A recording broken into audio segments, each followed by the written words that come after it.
बता दे, मैं उससे मिलूंगा, एक बार मिला दे। Welcome back Geo Pakistan. The song that rocked the 80s.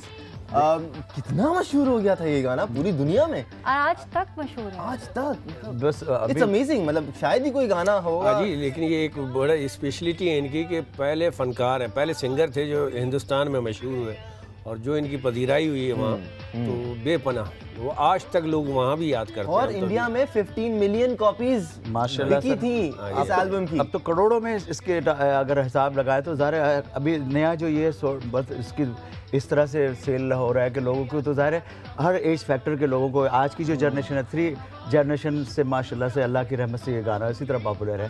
तो कुछ चीज़ें ऐसी होती हैं कि बस वो वक्त का चक्कर होता है, दिल और दिमाग का, जब आप यहाँ से अच्छे होते हैं आपकी बात सही होती है, एक लिंक होता है, अल्लाह ताला का करम हो जाता है, जिस पे हो जाए तो कोई भी नहीं जानता किस पे होता है। ये तो हकीकत है, जी हाँ। हकीकत है। नियत सलीम भाई, सच्ची। आपसे भी जानना चाहता हूँ, ये जो इतने आइटम आते हैं कहाँ से आ रहे होते हैं? ये प्रोडक्शन फैक्ट्री कहाँ है? आप फैक्ट्री का पता असल में फैक्ट्री वगैरह क्या, जब हल्का हाथ रखिएगा थोड़ा सा।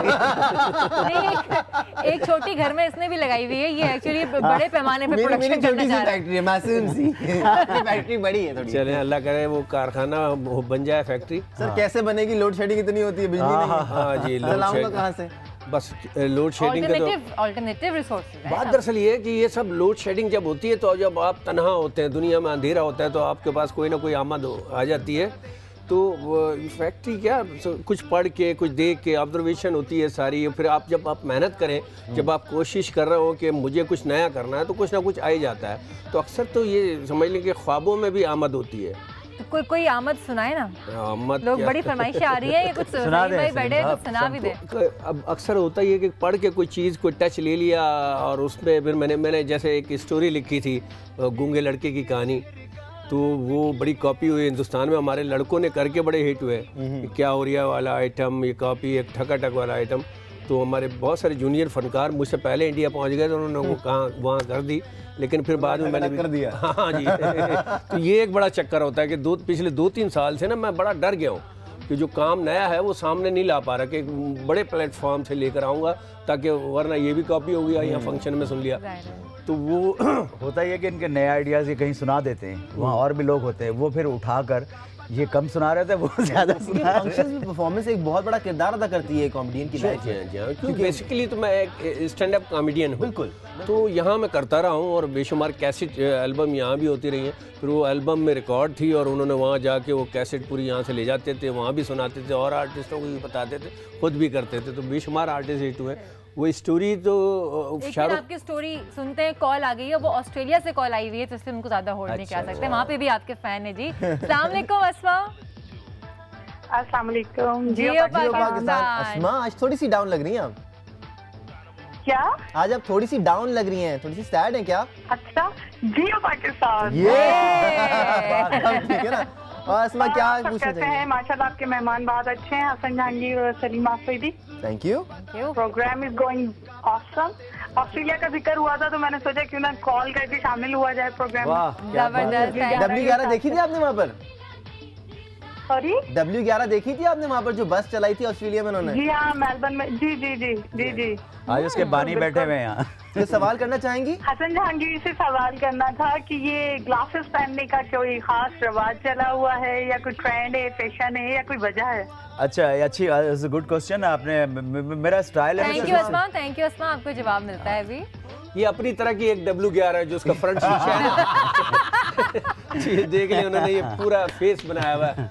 तो एक अच्छा सा एक गेटअप होता है, उसमें मजा आता है, और फिर अब एक यूज्ड टू हो गया तो स्टाइल, ये लुक अच्छा लगता है। जहांगीर का ये एक आदत भी बन जाती है आपकी कभी कभी। लाइट्स भी आई थिंक इफेक्ट करती होंगी। हाँ, लाइट तो बहुत ज़्यादा मैजिक होता है उसका, तो एक रिफ्लेक्शन से भी फ़र्क पड़ता है, और एक आइज़ को रिलैक्स रहता है जब आप परफॉर्म कर रहे होते हैं या कर रहे होते हैं, तो एक पीसनेस अंदर से नज़र आ रही होती है, अंदर से आग अंदर से उबल रही है, लेकिन आप कूल डाउन रह के काम कर रहे होते हैं। बिल्कुल सही, कि आंखें इंसान की हर जज्बे को जो है सामने जाती हैं। आप कुछ सुना रहे थे, बस अब सुना दें। हाँ, बस सुना दें। वो गूंगे लड़के की कहानी। एक गांव में एक गूंगा लड़का रहता है। हाँ। उससे पड़ोस के गांव की बहरी लड़की से इश्क हो जाता है। अच्छा। गूंगे और बहरी में बड़ा प्यार, बड़ी मोहब्बत, बेइंतहा इश्क। इतना इश्क गूंगा जब भी गाना गाता, बहरी उसे सुन के दौड़ी चली आती।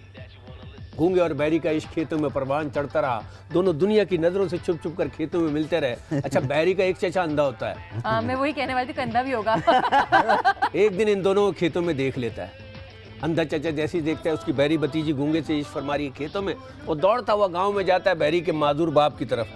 बाप माजूर है बेचारी की, ट्रेन के हादसे में आधी आधी टांगे कटी हुई है। अपनी बच्ची का ये किस्सा सुनता है वो माजूर बाप तो गुस्से में खड़ा हो जाता है, घर के अंदर दौड़ता हुआ जाता है, घर से साइकिल निकाल के लाता है, बाहर आके मोटरसाइकिल स्टार्ट करता है, लड़के और लड़की के पास ले जाके खेतों में कार को रोकता है, घोड़े से उतरता है, सुजुकी का दरवाज़ा बंद करता है। माजूर बाप की आंखों में खून उतरा हुआ, उधर बहरी खड़ी उधर गूंगा, गुस्से में जेब से खंजर निकालता है और फायर करता है।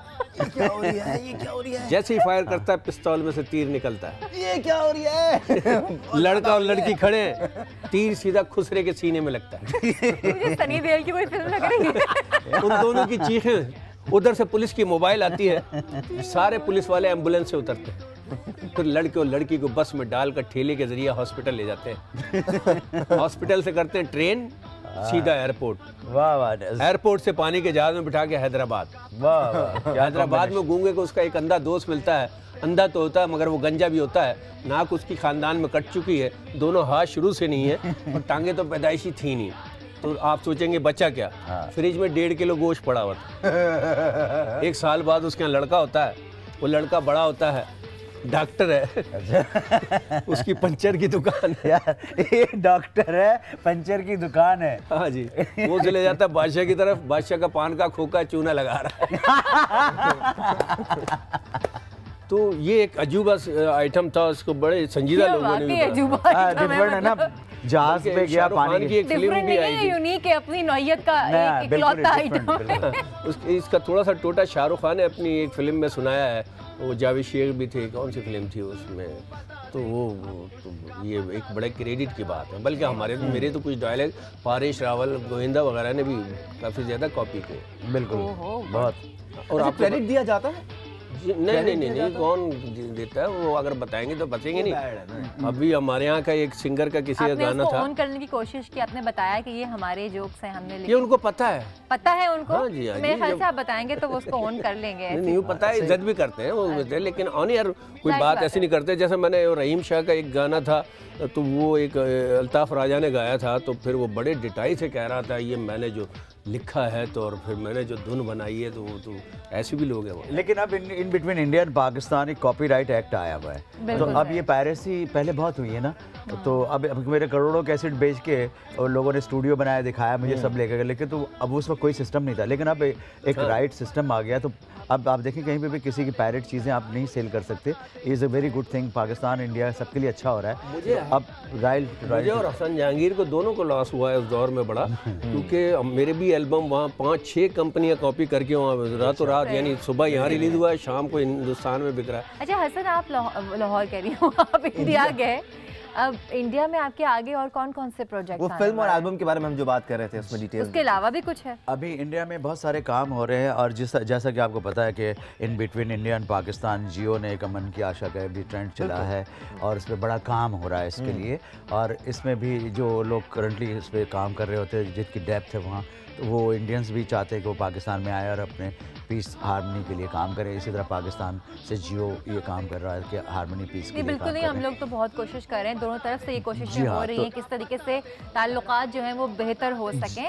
आपके जो प्रोजेक्ट्स हैं, जी हाँ, मतलब ये जो एक गाना सामने आया है, इसके अलावा आप बता रहे हैं कि और भी प्रोजेक्ट्स आपके वहाँ पर हैं, आप कुछ बताना पसंद करेंगे कि और किन किन चीज़ों पर काम हो रहा है? जी हाँ, अभी मेरे नए एल्बम पे, जो जिस तरह के मेरे एल्बम्स होते हैं उसमें नए नए कॉन्सेप्ट पे बात होती है, नई चीज़, जैसे कि डिफरेंट चीज़ें होती हैं, कि जैसे एक गाना है कि न लड़ना है न मरना है, प्यार मोहब्बत करना है, जो भी हो हालात हमेशा दम चाहत का भरना। किसने बोला? भाई ने बोला। जरा सुर में सुना देना। ये भाई ने बोला, ये इनका बस टाइटल लफ्ज़ जो है ना, भाई ने बोला है। हमेशा लोग समझते हैं ना तो मार धाड़, तो इसके मैंने चेंज एकदम है, न लड़ना है ना मरना है, प्यार मोहब्बत करना है, जो भी हो हालात हमेशा दम चाहत का भरना। किसने बोला? ए भाई ने बोला। किसने बोला? ए भाई ने बोला। सुना क्या? के इस टाइप That's के nice. डिफरेंट एक चीज़ है, नई काफी चीज़ अच्छा है। ये गाना बनाया हुआ है हसन ने, और मैंने तो इनको बोला है कि वीडियो इसकी मार्केट में लाओ, लेकिन इन्होंने पता नहीं क्यों छुपा के रखा हुआ है। मैं समझ नहीं हूँ आप क्या अच्छा, कहना इसकी चाह रहे हैं। एल्बम की प्रोडक्शन पाकिस्तान में हो रही है या भारत में हो रही है? बाहर ही हो रही है, सारा बाहर ही हो सिलसिला, रही हाँ। है। और कॉम्पोजिशंस कॉम्बिनेशन के साथ हो रही है यहाँ पे। कॉम्पोजिशंस हमारे यहाँ पर हम लोगों ने किया हुआ है, उसमें कुछ हमारे म्यूज़िक डायरेक्टर हैं, फैजी साहब हैं, और एक दो लोग हैं इंडियन म्यूज़िक डायरेक्टर। अलबत्ता मिक्सिंग भारत में हो रही है, वहाँ के स्टूडियोज कुछ गाने हमने वहाँ किया है, वहाँ के म्यूज़िक डायरेक्टर इसमें शामिल हैं, और लिरिक्स जो है नदीम असद साहब ने और मोहम्मद नासिर साहब ने, हसन अकबर कमाल साहब हैं, कुछ मेरे अपने पर्सनल्स हैं। तो इस तरह की चीज़ें हम लोगों ने बनाया है। कुछ और गाने भी आपसे सुनेंगे, कुछ थोड़ी सी कॉमेडी भी आपसे सुनेंगे, लेकिन क्या खैर दानिश पहले एक ब्रेक ले लें। बिल्कुल जरूरी है, और बहुत सारी बातें भी होनी बाकी है, टाइम बहुत कम है। हमारे साथ रहेगा जियो पाकिस्तान।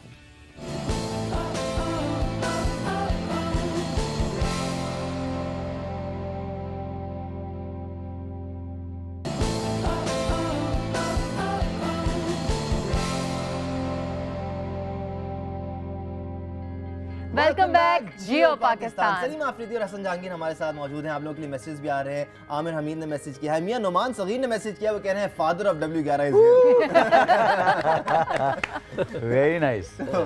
W11 जिनकी है ना वो नाराज हो जाएंगे, अब पता है ना किनकी है। अक्सर लोग समझते थे मेरी कई W11 चल रही होती है, ये नहीं पता कि मैं खुद चल रहा होता था। W11 में लटक के जा रहा था। मैं उस वक्त कहता था कि देखो आज का हर आदमी W11 है, ऊपर से W नीचे से 11। सही। लेकिन वैसे वो एक टाइम था कि वाकई में बसों में जाना आना इतना मजा आता था, कॉलेज लाइफ वो। अच्छा, आप जो हैं वो बेसिकली ऐसा लग रहा है काफी संजीदा शख्सियत है, अभी हमें पता चला कि काफी संजीदा काम भी कर रहे हैं आप। मैं अपने काम में संजीदा हूँ। वो तो बिल्कुल है, लेकिन आपके जो संजीदा काम हो रहे हैं जरा वो भी काफी संजीदा लगती है हमें। हाँ जी, ये वैसे शक्ल ही ऐसी है, क्या कहने। लेकिन मैं हूँ भी बेसिकली संजीदा। जब हर बाशऊर आदमी आज के दौर में संजीदा होता है तो, लेकिन बस ये मुझे लोगों को खुश करने का एक शौक था। लेकिन आप जो ड्रामे कर रहे हैं उसमें काफ़ी संजीदा अदाकारी भी कर रहे हैं। हाँ, ये अब मैंने थोड़ा सा चेंज लिया है कि मैं थोड़ा सा संजीदा, क्योंकि थिएटर पे भी मैंने बेशुमार कैरेक्टर ऐसे किए जिसमें लोगों को रुलाया भी है। तो अब टेलीविज़न पे अब आ रहा हूँ, नए एंगल से कुछ सीरियल कर रहा हूँ। अभी राइटर हमारे आतिफ अली हैं, एक बड़ा अच्छा कैरेक्टर लिख रहे हैं मेरे लिए संजीदा। इसके अलावा 2-3 और मैंने प्लेस किए हैं, सीरियल कर रहा हूँ मैं। कॉमेडी के साथ साथ संजीदा कैरेक्टर एक्टर के तौर पर भी मैं चाहता हूँ कि, क्योंकि वेरिएशन होना चाहिए आदमी में। बिल्कुल। लोग एक लाइन पकड़ लेते हैं और उस पर चल रहे होते हैं, हमारे जिस तरह कॉमेडियन एक ही स्टाइल में। तो मैंने कॉमेडी में भी यानी बड़ा स्टाइल दिया है। थिएटर पे मैंने 100 से ज़्यादा कैरेक्टर्स किए हैं, और उमर शरीफ तो मेरे उस्ताद हैं, लेकिन मोइन अख्तर मेरी बड़ी आइडियल शख्सियत है। जितनी वेरिएशन उनमें थी, मैं चाहता हूँ इन दोनों में जितनी वेरिएशन क्वालिटी थी। हाँ जी, तो वो सब मोइन अख्तर और उमर शरीफ को मिला के कोई नया काम, तो मैंने बड़ी मेहनत किया। हालांकि मेरे पास बड़े चांसेस थे एक दौर में, लेकिन मैं जब इब्तिदाई प्लेस करता था तो बाकायदा कैरेक्टर्स करता था, कुछ चाहता था कुछ चेंज आए, नए से नए रोल, नए से नए रोल। और ये एक ऐसी फील्ड है जिसमें बंदा हमेशा ही सीखता रहता है। हाँ, आप सीखना कभी बंद नहीं करते। ये तो है। आज भी हिंदुस्तान गया, जब मेरे सारे आइटम्स कर दिए लोगों ने पिछले 15 साल का क्रीम काम, तो मैंने कहा अब क्या करूं, तो फिर मैंने वहाँ चेंज दिया। मैंने अपने अंदर ही पैरोडीज की, यानी मुशर्रफ बनाऊं, कहीं जावेद मियादाद बन गया, कभी ज्योतिषी बन गया, कभी कुछ और बन गया। तो पैरोडी वाला काम मैंने फिर करना शुरू कर दिया। और फिल्में तो आपको पता है, अभी फिल्म में एक फिल्म आई थी, 2 नंबर फिल्में हम बनाते रहते हैं तेरे नाम के बाद। जी। अभी दबंग आई थी, उसमें मैंने विलन का रोल किया और वो बड़ा पसंद किया। अभी एक और आ रही है डॉन, एक चैनल बना रहा, तो उसमें अर्जुन रामपाल का ये लंबे लंबे आप जैसे बाल रख के ना। मुझे अर्जुन रामपाल पसंद भी बहुत है, तो आई कैन टेक आपकी इट। मूवी के बारे में बात करनी है। हाँ। और मूवी में क्या है? मूवी एक जो ये पुलिस वैन का एक नंबर है 4084, और इसको हृदय शेट्टी साहब ने इस तरह से शूट किया है कि मैं क्या आपको बताऊं कि उसमें नसीरुद्दीन शाह साहब कहते हैं कि मैंने ज़िंदगी में इतनी अच्छी कम फिल्में की हैं जिसमें मुझे इतना एनर्जाइज किया गया, इतनी परफॉर्मेंस दी है। और अतुल कुलकर्णी वहाँ के साउथ के बहुत बड़े स्टार हैं। इसी तरह के मिलन का आपको पता है कि वेरी गुड आर्टिस्ट। और इस तरह जो दूसरा मैंने आपको बताया परेश जो है वो तो वो भी सारी अपने जॉब के बड़े सुपरस्टार्स हैं। और सबसे अच्छी बात है कि मेरे गाने को चारों ने ही परफॉर्म किया और बड़ा इंटरटेनिंग फिल्म है और कॉमेडी टाइप की फिल्म है। एक पुलिस बेस्ड स्टोरी है कि पुलिस रात में क्या करती है, दिन में क्या करती है। It's a wonderful concept. जिस तरह आपने उन लोगों के साथ वहाँ पे काम किया, जो लर्निंग हुई, जाहिर सी बात है, अब क्या प्लान है आपका उस लर्निंग को जो आपने सीखा वहाँ से, वो पाकिस्तान आके यहाँ पे उसे पास ऑन करने का कुछ इरादा रखते हैं? ऑफ कोर्स, क्यों नहीं। और जाहिर है हम कहीं ना कहीं से किसी से सीखना पड़ता है, कोई चीज़ से हासिल करता है आदमी, उससे दूसरे लोग भी फैज़ हो रहे होते हैं। तो इसी तरह मुझे जतिन ललित साहब इसके म्यूज़िक डायरेक्टर, उन्होंने जिस तरह से गवाया, तो एक नया एक्सपीरियंस था मेरे लिए। और वो एक सिस्टम में बड़ा ऑर्गेनाइज, एक बहुत बड़ा दुनिया का इदारा है। आपको पता है हॉलीवुड से ज़्यादा बड़ा मैं बॉलीवुड को कहता हूँ, इसलिए क्योंकि वहाँ पर एवरीडे एक फिल्म बन रही होती है और दुनिया की सबसे बड़ी इतनी पॉपुलेशन, इतने बड़े टेक्नोलॉजी टेक्निक्स के लिहाज से हमसे बहुत आगे स्ट्रॉन्ग है। तो ऐसी बात नहीं है, मतलब वो वहाँ काम करना, मैं समझता हूँ इस ड्रीम कम ट्रू। सारे मैंने पहले भी वहाँ बहुत काम किया है, लेकिन इस जनरेशन के साथ इस इलेक्ट्रॉनिक्स की जो एक यलगार है दुनिया में, इस दौर में काम करने की इसका वहाँ काम करने का फ़ायदा ये भी होता है कि वही जो चीज़ें जहाँ पे कम हैं, अब कोशिश यहाँ पे लोग बहुत करते हैं, उतने नामसाइद हालत में यहाँ पे लोग काम कर रहे होते हैं कि वाकई ये बहुत मुश्किल है यहाँ पे काम करना। और यहाँ से जो निकलते हैं वो क्रीम निकलती है। पक्का वाला आर्टिस्ट वो शौकीन होता है, सर चाहता है भाई काम मिले मुझे कहने के से। टॉम क्रूज सारे गोरे वहाँ जाके काम कर रहे हैं। अब देखिए टॉम क्रूज वहाँ फिल्म करने के चक्कर, मतलब वो इतनी बड़ी इंडस्ट्री है कि सारी दुनिया के लोग, बड़े बड़े जो हॉलीवुड के स्टार है, वो वहाँ काम कर रहे हैं, वहाँ गा रहे हैं। तो इस ड्रीम्स कम ट्रू, जो उनकी भी ये ख्वाहिश होती है कि मैं इंडिया में जाकर काम करूँ। चाइनीज आर्टिस्ट वहाँ काम कर रहे हैं। ऐसा नहीं, वहाँ से भी लोगों ने आके यहाँ पर काम किया है, तो ये अच्छी बात है, ये चीज़ तो जरूर है, होनी चाहिए।